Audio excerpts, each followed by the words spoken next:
One other thing on this bike is that you have to keep in mind when you're riding, is unlike a bike that has a manual transmission where you're stopped at a light and you're sitting there with the clutch held in and blipping the throttle to sound cool.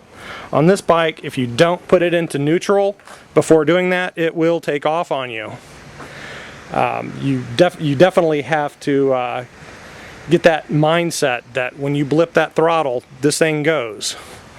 It carries 2 passengers. You can see I put a set of Cortex saddlebags on here, which I'll give a little review on those later. They're actually pretty nice. The bike has absolutely no storage space. Under the rear seat there's a little section where you can tuck in your manual, but that's about it. For me, I had the additional backrest put on, so when my wife or my son ride with me, they have something to lean against. In fact, I rode with my son yesterday, so the bike's kind of dirty. One other thing is you got to kind of get used to on this bike is when you're making a slow U-turn, you don't have your clutch to play with the friction zone to help control your speed. And once the bike slows down below 8 miles an hour and you're not opening the throttle any, the bike goes into neutral automatically. The clutch engages. So once the clutch engages and you start giving it the gas again, there's a very, very small amount of time. There's some lag time before it actually engages again. So when you're making that slow turn and the bike starts falling over and you go to give it that little extra bit of gas to keep it upright, there's that little bit of lag time, which is very disconcerting. What I found is, though, I can kind of hold on my brake, my rear brake, and give it a little bit of gas to keep the clutch engaged. And then as I'm making my turn, I can control the speed by simply relieving pressure on the brake and giving it a little more gas, and it responds very actively, very well. This bike is not going to appeal to a lot of people. It appealed to me mainly because of the technology. I got overwhelmed with what Honda did with this. It is quite a unique bike. Honda's not building a lot of these. They don't really see a big market for them, which could be a good thing or it could be a bad thing. A few years down the line, I may have a rare cult bike that is in high demand and not available, or I may have something similar to the Edsel. For those of you old enough to remember, that was a car that was manufactured that did not sell and was the epitome of a marketing failure.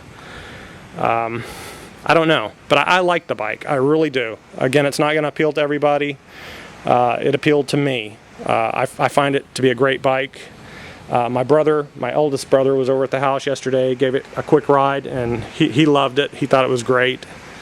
All the reviews I read on it seemed to be very much split. Some of the reviewers just absolutely hated it because it's not really a sport bike. It's not a crotch rocket. It's not going to take off on you. Other people loved it. They just enjoyed riding it. They thought the styling was great. They thought the uniqueness of it was fantastic. A lot of applause to Honda for coming up with something different. So really the reviews have been mixed. One thing that will turn off a lot of people, because it is not being manufactured in mass quantities, the manufacturing costs are higher. That means the price of the bike is higher. I paid $16,000 before tax, tag, title, and all the dealer fees, which is really outrageous. I think maybe $10,000 would probably be a decent price point for the bike, considering the features on it. But hey, I really like this, and I decided to buy it. Kind of stretching my finances a little bit, but what the hell, you know? I do like this bike. Anyway, if I've forgotten to mention any of the particulars, I'll try to post those as well when I edit this video. I'll try to insert some text.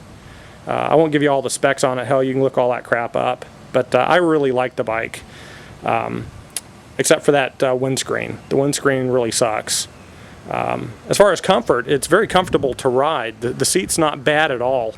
I'm kind of overweight by a little bit, and I can sit on the thing for an hour and only wiggle around a little bit to keep my butt from going numb.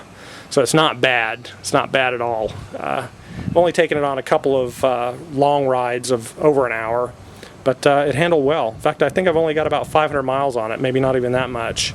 It's not even been in for its first checkup yet.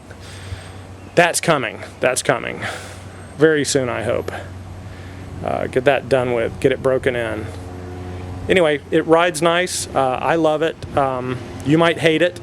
You might just think it's a piece of shit, but everybody's entitled to their opinion. Everybody's got their own particular requirements for their ride, and you know, I don't care whether you ride a cruiser, a crotch rocket, a scooter. You're all part of the biker family, you know. There's something special about people that ride bikes.